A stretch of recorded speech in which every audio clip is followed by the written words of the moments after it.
dans les mains du potier. Ô toi, mon peuple, longtemps je t'ai pétri. Tu n'étais rien encore, déjà je t'entrevoyais. Ce que tu deviendrais, moi seul je le concevais. Comme l'argile dans les mains du potier. Ô toi, mon peuple, longtemps je t'ai pétri.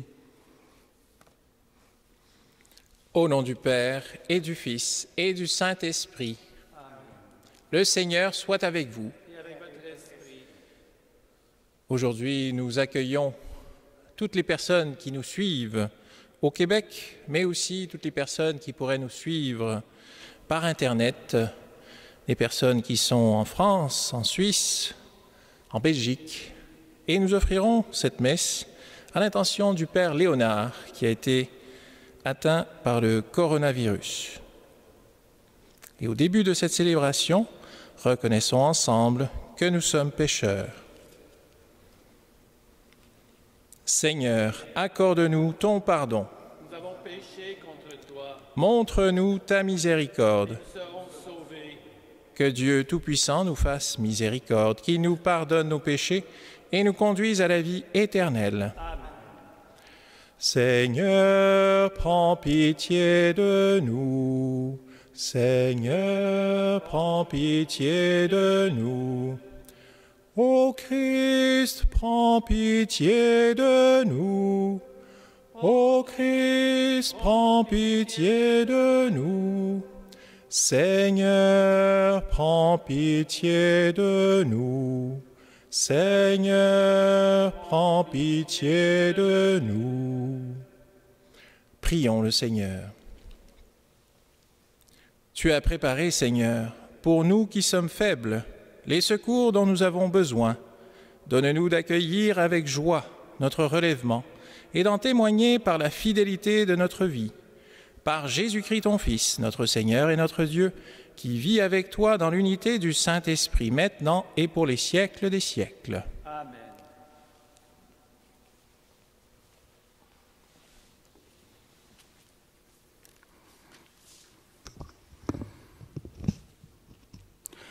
Lecture du livre de la sagesse. Les impies ne sont pas dans la vérité lorsqu'ils raisonnent ainsi en eux-mêmes. Attirons le juste dans un piège, car il nous contrarie. Il s'oppose à nos entreprises, il nous reproche de désobéir à la loi de Dieu et nous accuse d'infidélité à notre éducation. Il prétend posséder la connaissance de Dieu et se nomme lui-même enfant du Seigneur. Il est un démenti pour nos idées, sa seule présence nous pèse, car il mène une vie en dehors du commun, sa conduite est étrange. Il nous tient pour des gens douteux, se détourne de nos chemins comme de la boue. Il proclame heureux le sort final des justes et se vante d'avoir Dieu pour Père. Voyons si ces paroles sont vraies. Regardons comment il s'en sortira. Si le juste est fils de Dieu, Dieu l'assistera et l'arrachera aux mains de ses adversaires. Soumettons-le à des outrages et à des tourments. Nous saurons ce que vaut sa douceur, nous éprouverons sa patience. Condamnons-le à une mort infâme, puisque, dit-il, quelqu'un interviendra pour lui. C'est ainsi que raisonnent ces gens-là, mais ils s'égarent. Leur méchanceté les a rendus aveugles. Ils ne connaissent pas les secrets de Dieu, ils n'espèrent pas que la sainteté puisse être récompensée. Ils n'estiment pas qu'une âme irréprochable puisse être glorifiée. Parole du Seigneur.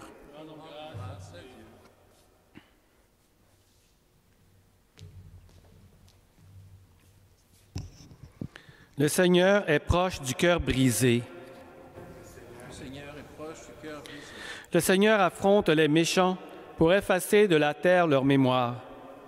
Le Seigneur entend ceux qui l'appellent, de toutes leurs angoisses, il les délivre. Il est proche du cœur brisé, il sauve l'esprit abattu. Malheur sur malheur pour le juste, mais le Seigneur chaque fois le délivre. Le Seigneur est proche du cœur brisé. Il veille sur chacun de ses os, pas un ne sera brisé. Le Seigneur rachètera ses serviteurs, pas de châtiment pour qu'ils trouvent en lui son refuge. Le Seigneur est proche du cœur brisé.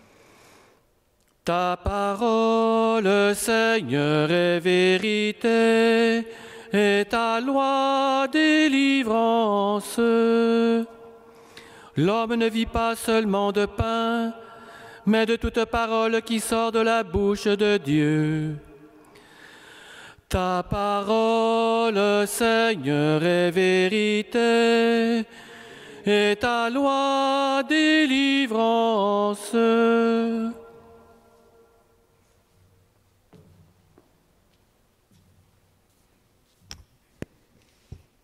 Le Seigneur soit avec vous. Évangile de Jésus-Christ selon saint Jean.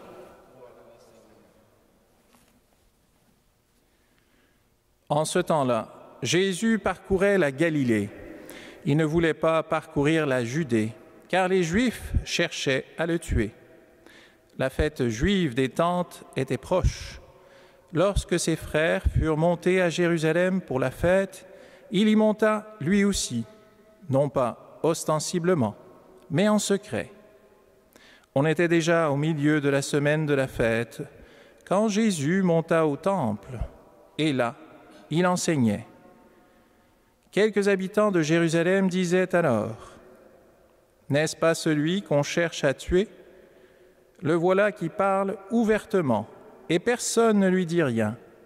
Nos chefs auraient-ils vraiment reconnu que c'est lui le Christ? Mais lui, nous savons d'où il est. Or, le Christ, quand il viendra, personne ne saura d'où il est. » Jésus, qui enseignait dans le temple, s'écria, « Vous me connaissez et vous savez d'où je suis? Je ne suis pas venu de moi-même, mais il est véridique, celui qui m'a envoyé, lui que vous ne connaissez pas. Moi, je le connais, parce que je viens d'auprès de lui, et c'est lui qui m'a envoyé. » On cherchait à l'arrêter, mais personne ne mit la main sur lui, parce que son heure n'était pas encore venue. Acclamons la parole de Dieu. Louange à toi, Seigneur Jésus.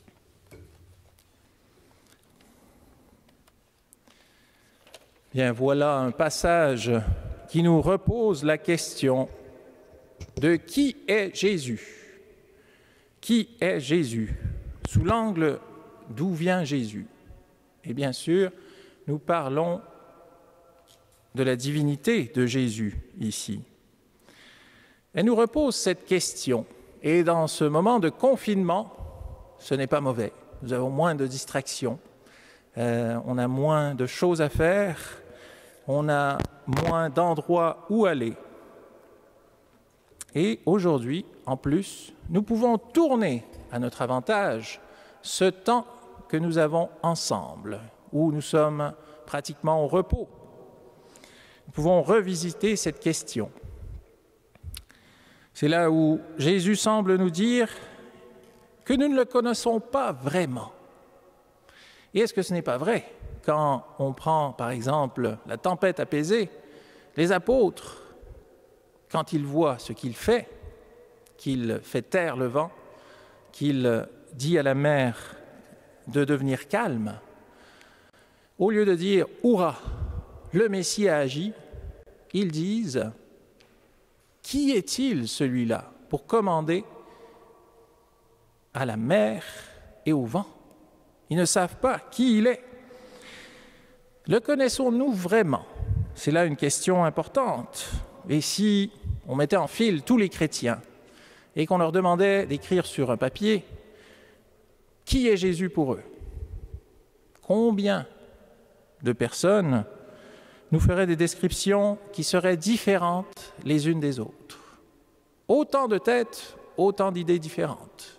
Cela m'a fait me rappeler d'ailleurs une exposition de peintres quand nous étions, il y a 3 ans de cela, j'étais avec ma famille au Louvre pour une exposition temporaire, celle de Vermeer et les maîtres de la peinture. Et là, étant donné que c'était un peintre hollandais qui avait peint 34 tableaux au total, eh bien, il y avait la moitié de ses œuvres qui étaient là. Ça ne faisait pas beaucoup. Alors, pour étoffer cette présentation, ils avaient mis d'autres tableaux, d'autres maîtres de la même époque et sur les mêmes sujets exactement, pour dire que les peintres, entre eux, justement, s'échangeaient les sujets pour montrer de quoi ils étaient capables. Et dans une des peintures, il y avait la femme tenant une balance. Et cette peinture était particulière. J'ai été attiré, je l'ai regardée. Et puis, il y avait bien sûr, de manière classique, la personne qui était de côté. Il y avait la fenêtre qui illuminait la scène, qui était devant elle. Et la dame, bien sûr, tenait une balance, toute petite, minuscule, au-dessus d'une table, où est-ce qu'il y avait des colliers de perles, ça et là, dans une cassette. Et on imaginait qu'elle, justement, elle pesait des perles. On aurait pu s'arrêter là. Mais, juste derrière, il y avait un tableau dans le tableau. Et même si c'était flou, on discernait, on voyait très clairement un jugement dernier comme il y a à la chapelle Sixtine. Vous pouvez sentir une subtile touche de catholicisme dans cette peinture, mais c'était intéressant de voir justement que cette vision du peintre, de la valeur du moment présent par rapport au jugement que nous aurons, que ces moments qui paraissent rien, qui paraissent sans valeur, eh bien justement là, ils étaient mis en perspective, comme dans Matthieu 25. Venez les bénis de mon Père, j'avais soif, j'avais faim, j'étais nu, et vous m'avez donné à boire, à manger, vous m'avez vêtu. Et les personnes de s'exclamer, quand l'avons-nous fait? Et Jésus de dire, quand vous l'avez fait à l'un de ces petits, c'est à moi que vous l'avez fait. C'est donc une scène qui parle d'abord, oui, du peintre.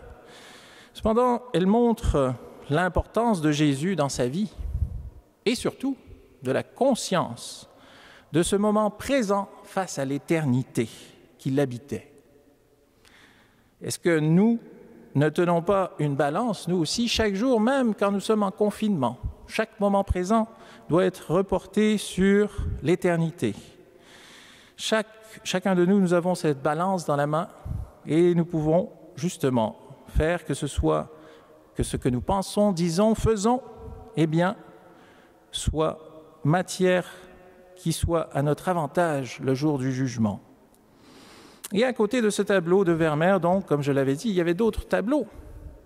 Cependant, ce tableau du jugement dernier n'apparaissait plus. Il n'y avait plus aucune référence à Jésus, il n'y avait plus aucune référence à Dieu. C'est là où, oui, qui est Jésus pour moi? Est-ce que c'est une idée qui n'a qui ne change rien dans mon quotidien? Ou alors, eh bien, une prière le matin, une prière le soir, et c'est fini. Ou est-ce que, justement, Jésus est quelqu'un que j'essaie de connaître mieux, qui m'accompagne et oriente ma vie? Clairement, ce que nous dit Jésus, c'est que nous connaissons de lui, ce que nous connaissons de lui est moindre que ce que nous ignorons. Et ça, c'est important de le voir. Oui, lui est Dieu, il est infini, nous pouvons le connaître toujours plus. Nous sommes invités dans cette période de confinement, justement, vous et moi, à approfondir notre connaissance de Jésus, sa parole, donnée dans les Écritures, faute de pouvoir manger sa parole dans l'Eucharistie. Nous avons ce temps aussi pour être à la maison, des opportunités incroyables pour faire ce que Dieu attend de nous envers ceux qui nous entourent, avec amour et attention, mais aussi le temps de connaître mieux son Fils. Et ça, c'est important, nous faire une meilleure idée de qui il est vraiment, de ce qu'il nous demande et de suivre ce que nous enjoint Marie. Faites tout ce qu'il vous dira.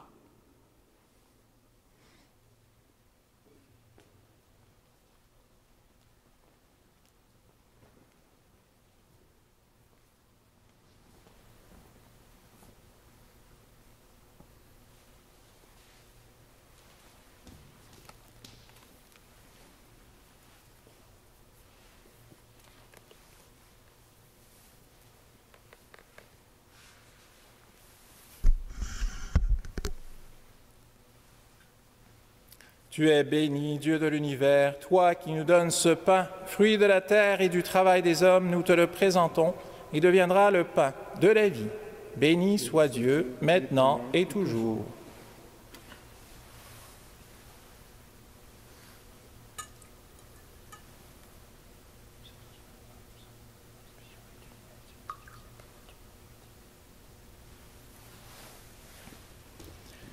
Tu es béni, Dieu de l'univers, toi qui nous donnes ce vin, fruit de la vigne et du travail des hommes, nous te le présentons. Il deviendra le vin du royaume éternel, maintenant et toujours.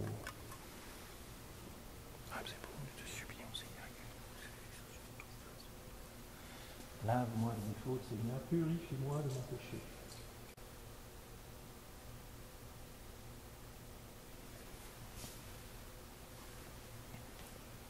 Prions ensemble au moment d'offrir le sacrifice de toute l'Église. La gloire de Dieu et le salut du monde. Que ces mystères, dont la force nous purifie, Seigneur, Tout-Puissant, nous achemine et en nous purifiant encore jusqu'à la source dont ils descendent, par Jésus le Christ, notre Seigneur. Amen. Le Seigneur soit avec vous. Et avec votre esprit, Élevons notre cœur. nous le tournons vers le Seigneur. Rendons grâce au Seigneur notre Dieu. Cela est juste et bon. Vraiment, il est juste et bon de te rendre gloire, de t'offrir notre action de grâce, toujours et en tout lieu, à toi, Père très saint, Dieu éternel et tout-puissant. Tu offres à tes enfants ce temps de grâce pour qu'ils retrouvent la pureté du cœur. Tu veux qu'ils se libèrent de leur égoïsme, afin qu'en travaillant à ce monde qui passe, ils s'attachent surtout aux choses qui ne passent pas. C'est pourquoi, avec les anges et tous les saints, nous chantons et proclamons. Saint, Saint, Saint, le Seigneur, Dieu de l'univers, le ciel et la terre sont remplis de ta gloire. Hosanna au plus haut des cieux. Béni soit celui qui vient au nom du Seigneur. Hosanna au plus haut des cieux. Toi qui es vraiment saint, toi qui es la source de toute sainteté, Seigneur, nous te prions. Sanctifie ces offrandes en répandant sur elles ton esprit, qu'elles deviennent pour nous le corps et le sang de Jésus le Christ, notre Seigneur. Au moment d'être livré et d'entrer librement dans sa passion, il prit le pain, il rendit grâce, il le rompit et le donna à ses disciples en disant « Prenez et mangez-en tous, ceci est mon corps livré pour vous. »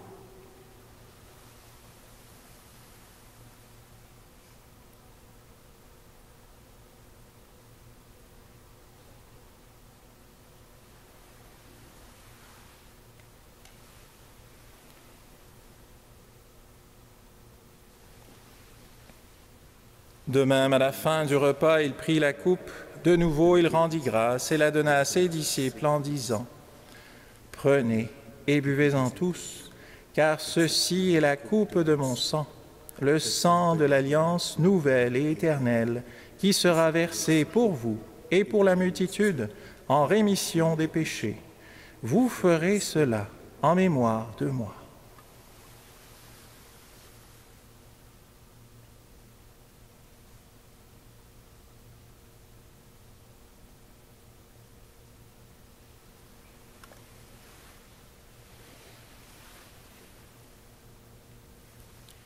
Il est grand le mystère de la foi. Nous proclamons ta mort, Seigneur Jésus. Nous célébrons ta résurrection. Nous attendons ta venue dans la gloire. Faisant ici mémoire de la mort et de la résurrection de ton Fils, nous t'offrons, Seigneur, le pain de la vie et la coupe du salut. Et nous te rendons grâce, car tu nous as choisis pour servir en ta présence. Humblement, nous te demandons qu'en ayant part au corps et au sang du Christ, nous soyons rassemblés par l'Esprit Saint en un seul corps. Souviens-toi, Seigneur, de ton Église répandue à travers le monde. Fais-la grandir dans ta charité, avec le pape François, notre évêque Christian et tous ceux qui ont la charge de ton peuple. Souviens-toi aussi de nos frères et sœurs qui se sont endormis dans l'espérance de la résurrection et de toutes les personnes qui ont quitté cette vie. Reçois-les dans ta lumière auprès de toi. Sur nous tous enfin, nous implorons ta bonté. Permets qu'avec la Vierge Marie, la bienheureuse Mère de Dieu, Saint Joseph, son époux, avec les apôtres et les saints de tous les temps qui ont vécu dans ton amitié, nous ayons part à la vie éternelle et que nous chantions ta louange par Jésus-Christ, ton Fils bien-aimé.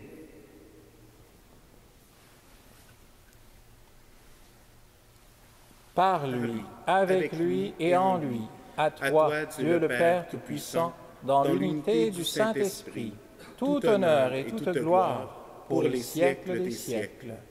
Amen. Comme nous l'avons appris du Sauveur et selon son commandement, nous osons tous prier ensemble. Notre Père, qui es aux cieux, que ton nom soit sanctifié, que ton règne vienne, que ta volonté soit faite sur la terre comme au ciel. Donne-nous aujourd'hui notre pain de ce jour. Pardonne-nous nos offenses, comme nous pardonnons aussi à ceux qui nous ont offensés. Et ne nous laisse pas entrer en tentation, mais délivre-nous du mal.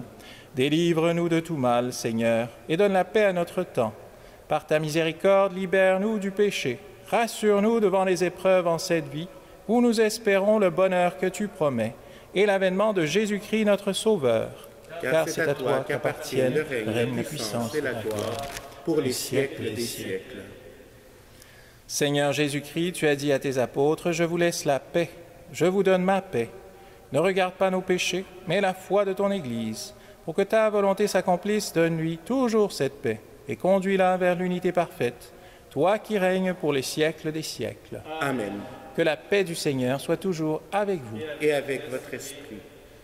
Agnus Dei, qui tollis peccata mundi, miserere nobis. Agnus Dei, qui tollis peccata mundi, miserere nobis. Agnus Dei, qui tollis peccata mundi, dona nobis pacem.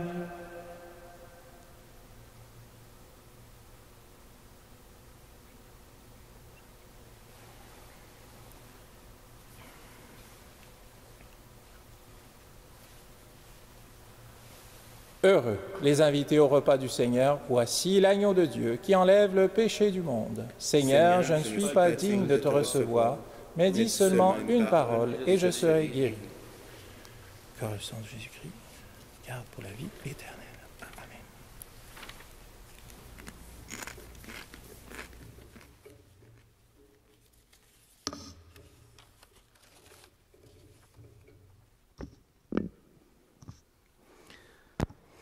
Voici le corps et le sang du Seigneur, la coupe du salut et le pain de la vie.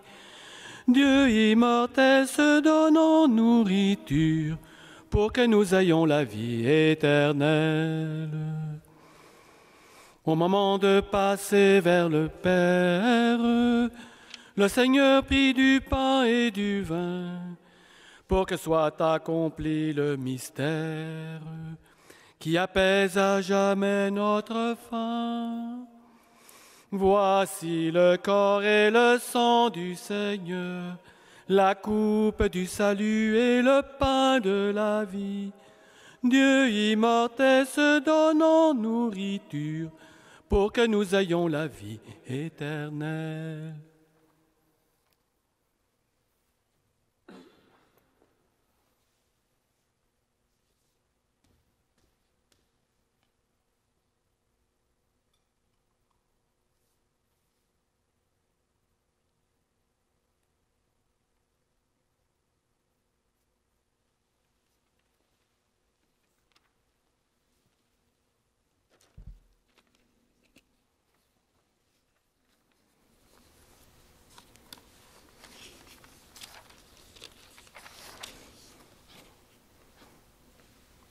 Prions encore le Seigneur.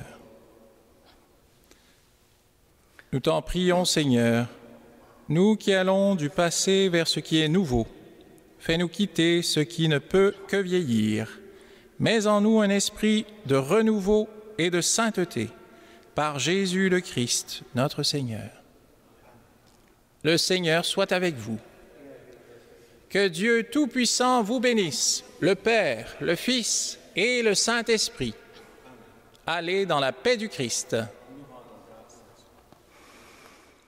Comme l'argile dans les mains du potier, ô toi, mon peuple, longtemps je t'ai pétri. Dans la paume de ma main, tu sais, tu restes gravé. Je ne peux t'oublier. J'ai dit, je tiens mon projet. Comme l'argile dans les mains du potier, ô toi, mon peuple, longtemps je t'ai pétri.